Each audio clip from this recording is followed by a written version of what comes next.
आखिर क्यों किया भगवान श्री कृष्ण ने एकलव्य का वध। जय श्री कृष्णा प्रिय दर्शक बंधुओं, एक बार पुनः स्वागत है आप सभी दर्शकों का आपके अपने चैनल दर्पण ज्ञान गागर यूट्यूब चैनल में।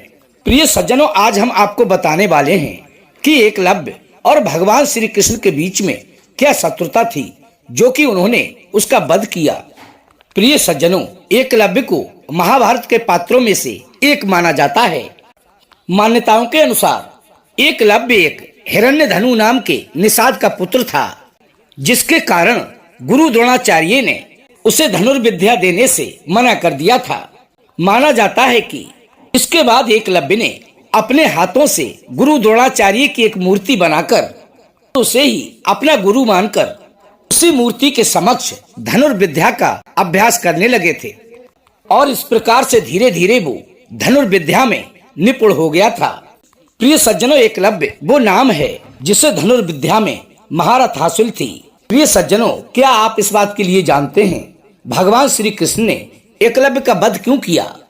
यदि नहीं तो हमारी इस वीडियो की समाप्ति तक बने रहें और अभी तक हमारे चैनल को सब्सक्राइब नहीं किया है और वीडियो को लाइक नहीं किया है तो अभी चैनल को सब्सक्राइब करके वीडियो को लाइक कर लें, अच्छे कमेंट करें, अपने सगे संबंधियों और मित्रों तक वीडियो को शेयर अवश्य करें। प्रिय सज्जनों, अब आइए प्रिय सज्जनों जानते हैं इस महाभारत के अद्भुत पात्र के बारे में।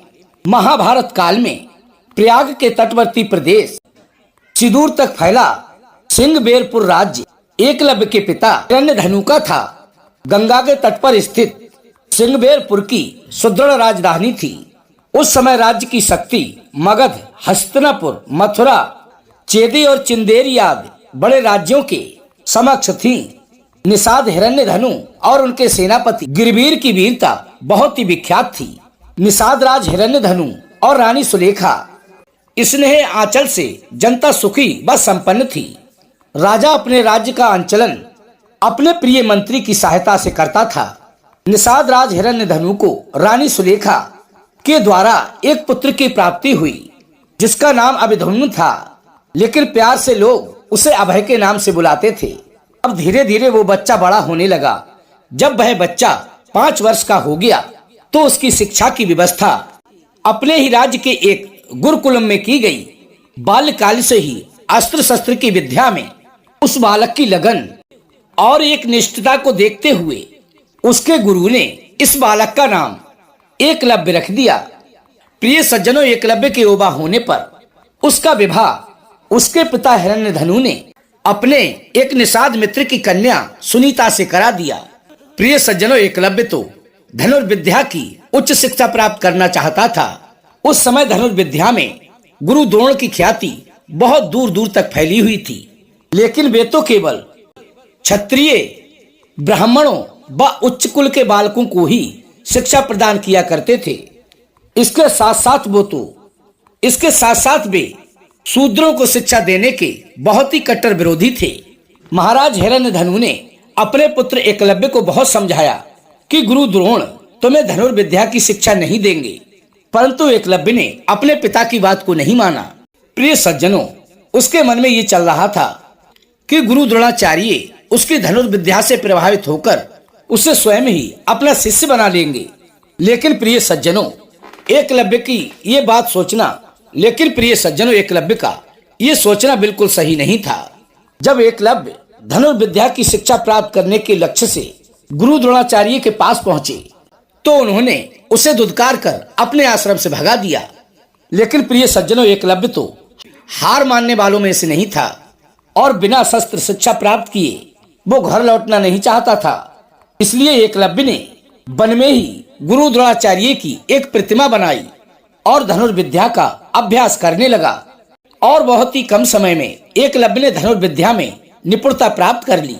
एक बार गुरु द्रोणाचार्य अपने शिष्यों व कुत्ते के साथ उसी वन में गए तो उसी समय एकलव्य भी धनुर्विद्या का अभ्यास कर रहा था।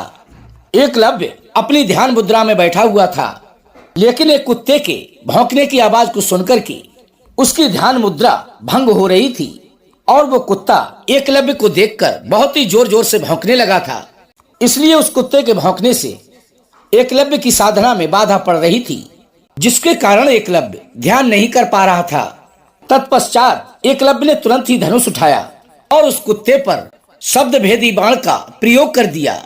उस बाण के चलाते ही कुत्ते का पूरा मुंह बाणों से भर गया और उसकी आवाज आना बिल्कुल भी बंद हो गया। प्रिय सज्जनों, वो कुत्ता पांडव पुत्रों का होता है। प्रिय सज्जनों, वो कुत्ता पांडव पुत्रों का होता है। पांडव पुत्र अपने कुत्ते का मुंह बाणों से भरा हुआ देखकर चौंक जाते हैं, क्योंकि उस कुत्ते के मुख से एक भी बूंद रक्त नहीं निकला था और उसके मुंह में अनेक तीर भरे हुए थे और उसका मुंह तीरों से भरा हुआ था। क्योंकि प्रिय सज्जनों, एकलव्य ने इस कौशल से बाण चलाया कि कुत्ते को किसी भी प्रकार की चोट ना लगे। प्रिय सज्जनों, अब वो कुत्ता भागता भागता गुरु द्रोणाचार्य के पास पहुंचा। अब तो गुरु द्रोण व उनके शिष्य ऐसी धनुर्विद्या की कला को देखकर अचंभित हो गए और इस महान धनुर्धर की खोज करने लगे। तभी अचानक उन्हें एकलव्य दिखाई दिया, जिस धनुर्विद्या को वे केवल ब्राह्मणों और क्षत्रियों तक सीमित रखना चाहते थे, उसे शूद्र के हाथों में जाता हुआ देखकर उन्हें बहुत बड़ी चिंता होने लगी। तभी उन्हें अर्जुन को संसार का सर्वश्रेष्ठ धनुर्धर बनाने का विचार याद आया। क्योंकि प्रिय सज्जनों, गुरु द्रोण नहीं चाहते थे कि अर्जुन के अलावा इस संसार में कोई भी श्रेष्ठ धनुर्धर हो।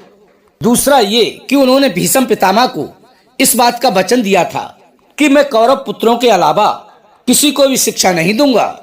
तभी गुरु द्रोण ने एकलव्य से पूछा कि हे पुत्र, तुमने ये धनुर्विद्या किससे सीखी? तुम्हारा गुरु कौन है? तभी एकलव्य ने जवाब दिया, मैंने ये धनुर्विद्या आपसे ही सीखी है गुरुदेव। तभी एकलव्य ने जवाब दिया कि हे आचार्य, ये धनुर्विद्या तो मैंने आपसे ही सीखी है। तभी गुरु द्रोण कहने लगे, ये तुम कैसी बातें कर रहे हो? मैंने तो तुम्हें धनुर्विद्या सिखाई ही नहीं है, तो तुमने मुझसे कैसे सीख ली? तभी एकलव्य ने गुरु द्रोण की मिट्टी की बनी हुई मूर्ति की ओर इशारा किया। ये सब देखकर गुरु द्रोण एकदम चौंक गए और अपने मन में विचार करने लगी, लड़के के अंदर तो वो प्रतिभा विद्यमान है जो कि एक विश्व के सर्वश्रेष्ठ धनुर्धर में होती है, और विश्व का सर्वश्रेष्ठ धनुर्धर बनाने के लिए मैं अर्जुन को वचन दे चुका हूँ। और यदि ये लड़का विश्व का सर्वश्रेष्ठ धनुर्धर बन गया तो मेरे वचन का क्या होगा? इन सभी बातों का अपने मन में विचार करने के बाद गुरु द्रोणाचार्य ने उस लड़के से कहा कि हे बेटा, यदि तुम मुझे अपना गुरु मानते हो तो मुझे तुमने गुरु दक्षिणा तो दी ही नहीं। तभी एकलव्य कहता है कि हे गुरुदेव, जो भी आपका दिल करता है मांगो, मैं आपको गुरु दक्षिणा देने के लिए तैयार हूँ। तभी प्रिय सज्जनों, गुरु द्रोणाचार्य अपनी गुरु दक्षिणा में एकलव्य से उसके दाएं हाथ का अंगूठा मांग लेते हैं और एकलव्य ने भी अपने गुरु का आदेश मानकर अपने दाएं हाथ का अंगूठा काटकर गुरु द्रोण के समक्ष रख दिया और एकलव्य ने धनुर्विद्या में पुनः दक्षता प्राप्त कर ली। इसके बाद एकलव्य अपने पिता हिरण्यधनु के पास पहुंचा। एकलव्य के पिता भी एक राज्य के राजा थे और उनकी मृत्यु के बाद एकलव्य ही उस राज्य का राजा बना। एकलव्य ने अपने राज्य का विस्तार करने के लिए निषाद भीलों की एक सशक्त सेना बनाई। प्रिय सज्जनों, प्रचलित कथाओं के अनुसार एकलव्य भगवान श्री कृष्ण को शत्रु मानने वाले जरासंध के साथ मिल गया। जरासंध की सेना की तरफ से उसने मथुरा पर आक्रमण किया था।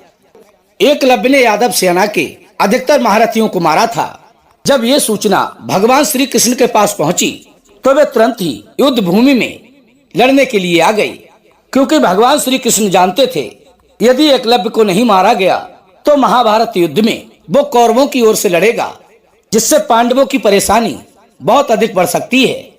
इसके बाद प्रिय सज्जनों, भगवान श्री कृष्ण और एकलव्य के बीच युद्ध हुआ।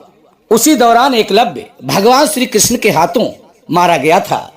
एकलव्य के वध के बाद उसका पुत्र केतुमान सिंहबेरपुर का राजा बना था। प्रिय सज्जनों, हम आपको बताते चलें कि महाभारत युद्ध में केतुमान कौरवों की सेना की ओर से पांडवों से लड़ा था और महाबली भीम के हाथों मारा गया था। विष्णु पुराण और हरवंश पुराण में उल्लेख है कि निषाद वंश का राजा बनने के बाद एकलव्य ने जरासंध की सेना की तरफ से मथुरा पर आक्रमण कर यादव सेना का लगभग सफाया ही कर दिया था और यादव सेना में हाहाकार मचने पर जब भगवान श्री कृष्ण ने दाहिने हाथ में महज 4 उंगलियों के सहारे बाण चलाते हुए जब एकलव्य को देखा तो उन्हें इस दृश्य पर विश्वास नहीं हुआ था। एकलव्य तो अकेला ही सैकड़ों यादव योद्धाओं को रोकने में सक्षम था। प्रिय सज्जनों, कहते हैं कि इसी युद्ध में भगवान श्री कृष्ण ने छल से एकलव्य का वध किया था। ऐसी मान्यता है कि भगवान श्री कृष्ण ने उन्हें द्रोण से बदला लेने के लिए फिर से जन्म लेने का वरदान दे दिया था। भगवान श्री कृष्ण के वरदान के बाद एकलव्य ने ही द्रुपद के बेटे धृष्टद्युम्न के रूप में जन्म लिया था और महाभारत युद्ध के दौरान उन्होंने अपने अंगूठे के बदले में गुरु द्रोणाचार्य का सिर काट दिया था। प्रिय सज्जनों, द्रौपदी ही राजा द्रुपद की पुत्री थी और धृष्टद्युम्न की बहन थी। एकलव्य के जीवन से हमें क्या शिक्षा प्राप्त होती है? एकलव्य के संपूर्ण जीवन से हमें किसी भी परिस्थिति में हौसला न हारने की शिक्षा प्राप्त होती है। हमें हमेशा ही सीखते रहना चाहिए, क्योंकि निरंतर कार्य करने से और लगन लगाकर अभ्यास करने से हम अपने आप को कठिन से कठिन परिस्थिति में भी सक्षम बना सकते हैं और उस परिस्थिति का सामना कर सकते हैं। क्योंकि प्रिय सज्जनों, आपने तो देखा होगा एकलव्य के जीवन में बहुत सारी कठिन परिस्थितियां आईं, लेकिन वो बिल्कुल भी घबराए नहीं, जिसकी वजह से ही वो इतिहास में अपनी अलग ही पहचान बना गए और सदैव ही लोगों के जहन में रहते हैं। तो कैसी लगी प्रिय दर्शक बंधुओं आज की हमारी ये कहानी? यदि वीडियो पसंद आई हो तो वीडियो को लाइक करके चैनल को सब्सक्राइब कर लेना। हो सके तो अपने सगे संबंधियों और मित्रों तक वीडियो को शेयर अवश्य करना। प्रिय सज्जनों, हम कल फिर मिलेंगे इसी प्रकार की ज्ञानवर्धक चर्चा के साथ। इसी के साथ दोस्तों, राधे राधे, जय श्री कृष्णा।